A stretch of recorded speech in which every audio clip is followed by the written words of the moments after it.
త్రివిక్రమ్ గారు కనబడితే బయట తన్నేయాలనిపిస్తుంది. కల్ట్ బాబు ఫ్యాన్ నేను. కంటికి కనిపించిన ఏదో ఒక శక్తి కొన్ని టన్నుల బరువుతో భూమిలో తొక్కుతున్నట్టు నీకు ఎప్పుడైనా అనిపించిందా?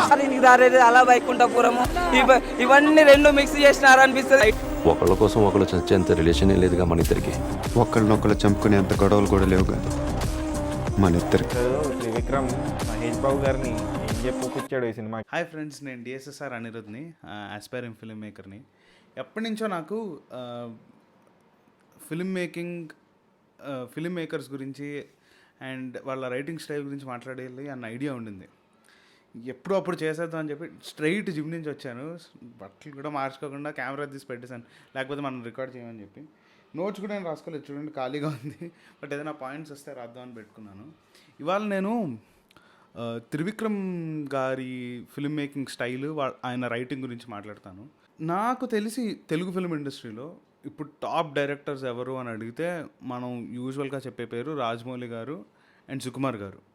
ఇంతకుముందు త్రివిక్రమ్ పేరు కూడా మెన్షన్ అయ్యేది మనకి తెలుగు ఫిల్మ్ ఇండస్ట్రీలో ఉన్న బెస్ట్ డైరెక్టర్స్లో.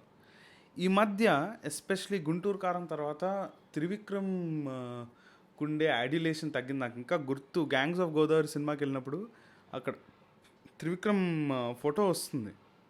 అబ్బా అని చెప్పి అన్నారు ఎవరో థియేటర్లో. చాలా బాధేసింది నాకు.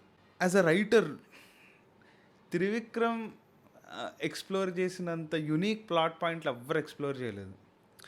ప్రాబ్లం ఏంటంటే చాలామంది రికగ్నైజ్ కూడా చేయరు కి ఆయన చాలా యునీక్ ప్లాట్ పాయింట్లతో వస్తారు అని. ఎందుకంటే తన స్క్రీన్ ప్లే చాలా యూజువల్ రెగ్యులర్గా వెళ్తుంది. ఆ ప్లాట్లో ఉన్న యూనిక్నెస్ ఆ స్క్రీన్ ప్లే దానివల్ల మిస్ అయిపోతుంది.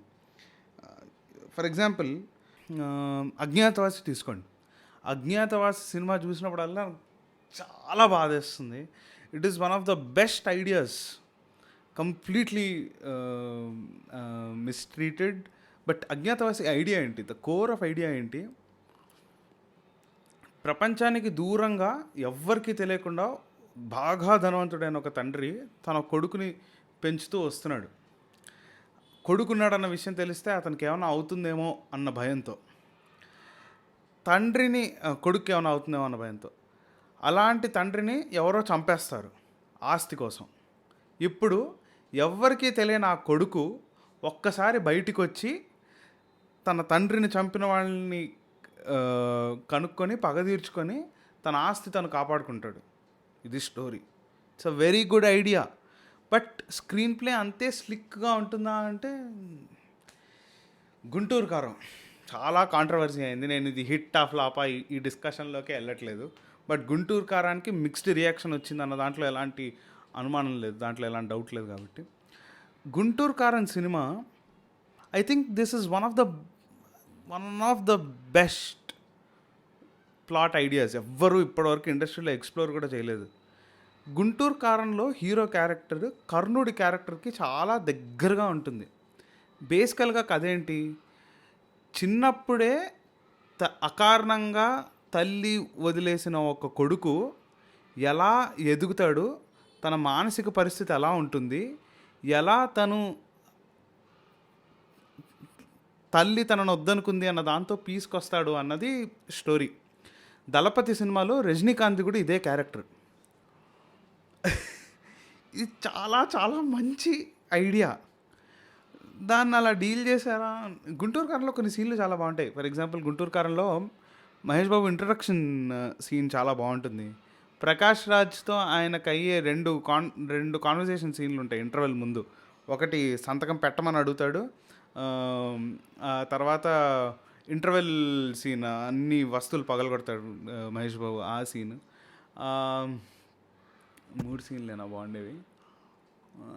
అంతే అనుకుంటా. ఈ 3 సీన్లు చాలా బాగుంటాయి. నా పర్సనల్గా నేను ఇలా చేసుంటే సినిమా హిట్ అవుతుంది, ఇలా చేయకపోతే సినిమా హిట్, నేను ఏం చెప్పట్లేదండి. కొద్దో గొప్ప నా ఫీలింగ్ నేను చెప్తున్నాను. ఏంటంటే నాకు తెలిసి గుంటూరు కారం సెటప్లో ఎక్కడ మిస్ఫైర్ అయింది అని అంటే రమ్యకృష్ణ క్యారెక్టర్ని జస్టిఫై చేయడానికి ట్రై చేస్తారు. కొడుకును వదిలేసిన తల్లి, ఆవిడికి ఎన్ని జెన్యుయిన్ కారణాలు ఉన్నా కొడుకును వదిలేసిన తల్లిని మనం వ్యాలిడేట్ చేయలేం. జస్టిఫికేషన్ ఇవ్వలేం. నా పర్సనల్ ఒపీనియన్, గుంటూరు కారంకి perfect ending is a bitter sweet ending. ఆవిడ సారీ చెప్పడం, ఈయన ఇంకా సరే I made my peace with it అని చెప్పి అక్కడి నుంచి వెళ్ళిపోవడం, లేదా యూనో మహేష్ బాబు క్యారెక్టరే, రమణ క్యారెక్టరే ఇంకేం చేసినా మా అమ్మ నన్ను వద్దనుకుంటోందని చెప్పి వెళ్ళిపోవడం, అలా పెట్టుంటే బాగుండేది. తల్లిని కొడుకుని వదిలేసింది అన్న దాన్ని మనం జస్టిఫై చేయలేం. ఇప్పుడు కర్ణుడు రెఫరెన్స్ అనుకున్నా, కర్ణుడు కుంతీదేవితో కలిసినప్పుడు కుంతీదేవిని తల్లిగా ఒప్పుకుంటాడు, బట్ తన దగ్గరికి వెళ్ళడు. కర్ణుడు కౌరవుల తరఫునే ఉంటాడు. ఆ స్టోరీకి అదే కంక్లూజను, దాన్ని ఇంకోలా ఎండ్ చేయలేం. సో ఇక్కడైనా సరే ఆవిడ ఎప్పుడైతే వదిలేసి వెళ్ళిపోయారో, ఆవిడకి ఏ కారణాలైనా ఉండొచ్చు, ఆవిడ నన్ను కాపాడడానికే ఆవిడ వదిలేసి వెళ్ళిపోయారు. బట్ ఇంతకు ముందున్న ర్యాపో ఇప్పుడు ఎలా వస్తుంది? అండ్ పోనీ ఆ లాజిక్ తీసుకున్న రాహుల్ రవీంద్ర ఉన్నాడు, తన పరిస్థితి ఏంటి ఇప్పుడు? తను దత్తత తీసుకొని వచ్చింది కదా, అసలు ఆ క్యారెక్టర్ గురించే మనం మాట్లాడడం. ఐ థింక్ వాళ్ళు ఒకవేళ రామకృష్ణ గారిని జస్టిఫై చేద్దాం, తల్లి క్యారెక్టర్ని జస్టిఫై చేద్దాం అని అనుకున్నప్పుడు ఆ కథ సెలెక్ట్ చేసుకోకుండా ఉండాల్సింది.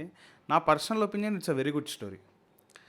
It was not treated well because we have this habit. ఇప్పుడు లెనిన్ సినిమా చూసినా కూడా అందులో ఈశ్వరీరావు క్యారెక్టర్ని, స్పాయిలర్ అలర్ట్ అండి, ఇంకా సినిమా చాలామంది చూసుండ్రు, but spoiler alert, 2 seconds skip అయిపోండి. సర్లే, నేను 2 seconds స్కిప్ చేసేయండి. అందులో ఈశ్వరీరావు క్యారెక్టర్ని చూసుకున్న లాస్ట్లోకి వచ్చి ఆయనకు చెప్పేశాక ఆయన అంతా క్షమించేస్తాడని చెప్పి, హీరో అంతా క్షమించేస్తాడని చెప్పి,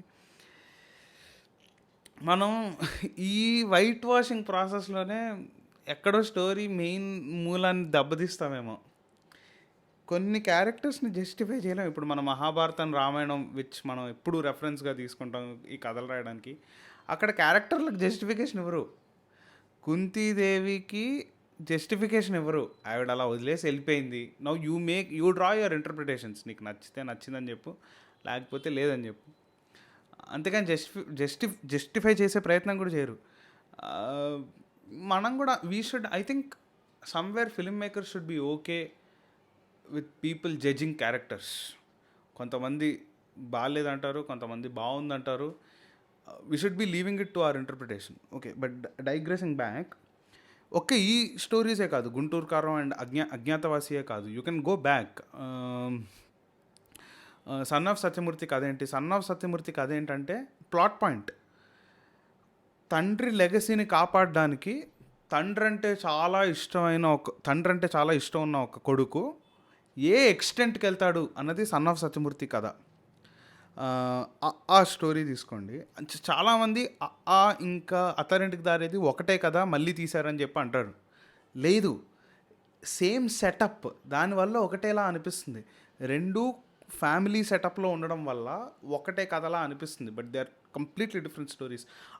ఆ కథ ఏంటంటే, నో అనడం వల్ల నో అనలేకపోవడం వల్ల, మన వాళ్ళ దగ్గర కూడా నో అనలేకపోవడం వల్ల ఎలాంటి ఇబ్బందులు వస్తాయి, అతి మోమాటం వల్ల జరిగే అనర్థాలు ఏంటి అన్నది ఆ story.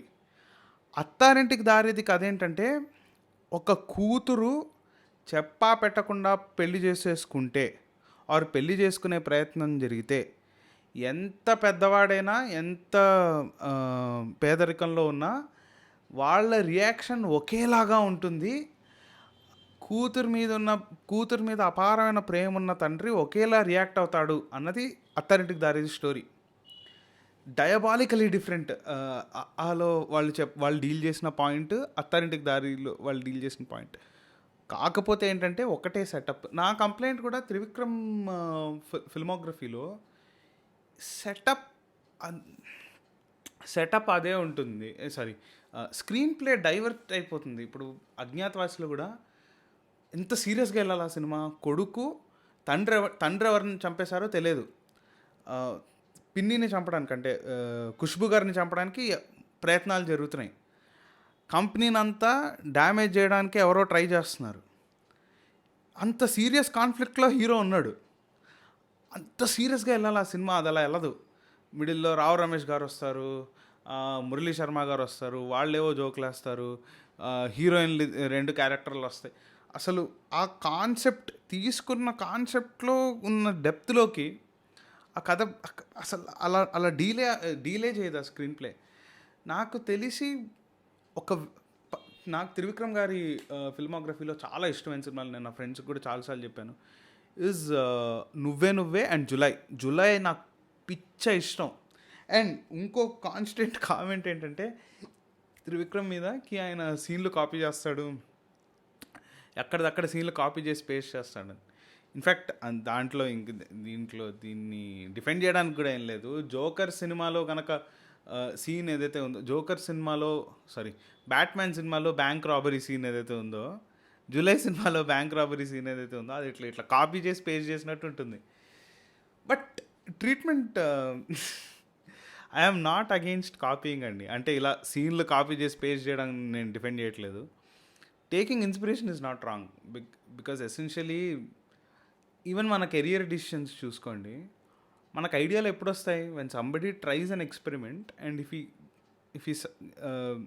Become successful in it or if he comes close సక్సెస్కి, we mimic that idea. So mimicking an idea I don't think is wrong, but blatant copying is bad. Mimicking to some extent, adding nuance to it or taking inspiration is not wrong. So I am with Trivikram as long as he's taking inspiration, but I'm not with him if he's blatantly copying. And unko July నాకు ఎందుకు ఇష్టం అని అంటే, జూలైలో చాలా చాలా philosophical layers open అవుతాయి and that shows his writing ability. July in its essence shows how strong a writer he is. అందులో for example hero villain interval scene ఉంటుంది చూడు, ఇంటర్వెల్ సీన్ ఉంటుంది, ఏది నువ్వు చచ్చిపోయావు అనుకున్నాను కానీ బతికే ఉన్నావు, మీ అమ్మ నాన్న శవాలన్నీ నీ చేతే మోయిస్తాను, నీ భుజాలు చాలా బలంగా ఉండాలని సోను సూద్ అంటే, దానికి అల్లు అర్జున్ ఎక్కడో ఉన్న మా అమ్మ నాన్న ఎందుకు, ఇప్పుడు నీ గన్ను బ్యారల్ చివరుంది, అదంటే నాకు ప్రాణం, నీ గన్లో 10 బుల్లెట్లు ఉన్నాయి, ఒక్క బుల్లెట్ దింపు, మళ్ళీ బుల్లెట్ దింపే ఛాన్స్ ఇస్తే నేను మా బూత్లో ఎందుకులేండి. ఆ డైలాగ్ చాలా బాగుంటుంది. ప్రతివాడు తినే నూకల మీద వాడు పేరు రాసుంటుంది, కానీ నువ్వు చచ్చే బుల్లెట్ మీద నా పేరు రాసుంటుంది, బిట్టు వీడు రవీంద్రనారాయణ్, నీ చావుకు వేకప్ కాల్.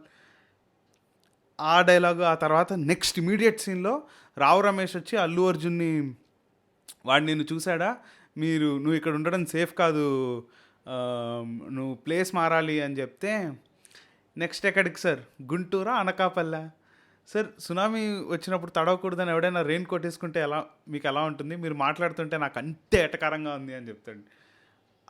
ఆ సీన్, ఈ క్యాట్ అండ్ మౌస్ అన్నది జూలై సినిమాలో చాలా బాగుంటుంది అండ్ నేను చాలా ఎంగేజ్ కూడా అయ్యాను జూలై సినిమాలో. అండ్ ఇంకోటి నాకు త్రివిక్రమ్ సినిమాల్లో చాలా ఇష్టమైన సినిమా ఈజ్ నువ్వే అనగానే అందరూ ద జోక్స్ ఆఫ్ నువ్వే, అది సునీల్ కామెడీ కానివ్వండి అన్నవరంలో, లేకపోతే తరుణ్ త్రిషాకి జరిగే కామెడీ కానివ్వండి ఫస్ట్ హాఫ్లో, నాకు సెకండ్ హాఫ్ చాలా ఇష్టం ఆ సినిమాది. సినిమా సెకండ్ హాఫ్లో చాలా స్ట్రాంగ్ కాన్ఫ్లిక్ట్ పాయింట్స్ డీల్ చేస్తారు. ఫర్ ఎగ్జాంపుల్ అందులో ప్రకాష్ రాజ్ వచ్చి, నా ముందు నించునే అర్హత లేకపోయినా నీకు డబ్బులు ఎందుకు ఇచ్చానో తెలుసా, నువ్వు కనీసం మాట మీద నిలబడతావని అన్నానంటే, దానికి తరుణ్, ₹1,00,00,000 ప్రేమించిన అమ్మాయిని వదిలేసే నాలాంటి వాడు మాట మీద నిలబడతారని మీరు ఎలా అనుకున్నారు, సరే నిలబడతానని నేను చెప్పాను, మీరు ఎలా నమ్మారు అని అడుగుతాడు. అక్కడి నుంచి సినిమా చాలా సీరియస్గా వెళ్తుంది అండ్ టచ్ చేసే ప్రతి ఫిలాసఫికల్ పాయింట్ చాలా బాగుంటుంది. ప్రేమించే వయసులో సంపాదించే శక్తి ఉండదు, సంపాదించే శక్తి ఉన్నప్పుడు ప్రేమించే టైం ఉండదు అని చెప్పి, ఐ స్టిల్ థింక్ ఆయన స్క్రీన్ ప్లేలో అంత బలంగా ఉండట్లేదు ఈ మధ్య, లేకపోతే ఆయన సినిమాలు ఇంతకుముందు ఇప్పుడు అతడుకి వచ్చిన టైప్ రెస్పాన్స్ ఇప్పుడు రావట్లేదు. కలేజా కూడా నాకు కలేజాకి చాలామంది ఫ్యాన్స్ ఉన్నారనుకోండి, ఇంతకుముందు వచ్చిన రెస్పాన్స్ రావట్లేదు అని అన్న, I still think somewhere Trivikram garu still has in it. He deserves a chance. మనం కొద్దిగా ఎక్కువ కోర్స్ ఆయన మన ఎక్స్పెక్టేషన్స్ని మీట్ అవ్వలేకపోయారు. చాలామంది ఎక్స్పెక్టేషన్స్ మీట్ అవ్వలేకపోయారు రీసెంట్గా. But he still deserves a chance. He's still one of the best writers we have and is kind of a genius in his own right. And I'm really hoping ఆయన వెంకటేష్ గారితో ఆయన cinema బాగుంటుందని. మనకి Nuvvu Naaku Nachavu Malleswari vibe వస్తుందని. And ఎన్టీఆర్తో ఆయన cinema కూడా అది డిఫరెంట్ జోన్, ఆయనకి పౌరాణికానికి వెళ్తున్నారు, పాన్ ఇండియా ఫిల్మ్ అది. మేజర్ స్ట్రెంగ్త్ రైటింగ్ త్రివిక్రమ్ది. కాంటెంపరీ ఫిల్మ్ మేకర్స్లో త్రివిక్రమ్ ఎస్టాబ్లిష్ చేసే ఫిలాసఫీ డైలాగ్స్తో త్రివిక్రమ్ టచ్ చేసే పాయింట్స్ మీరు ఒప్పుకుంటారా లేదా అన్నది సపరేట్ డిస్కషన్. బట్ ఒక డిస్కషన్కి ఆస్కారం ఇచ్చే ఫిలాసఫీ త్రివిక్రమ్ టచ్ చేస్తారు. సో దానికోసమైనా I really hope that he'll come with good films and good attempts, and he will also truly be considered as one of the greatest directors we have, along with Sukumar sir, Rajamouli sir. I love Rajamouli garu very much.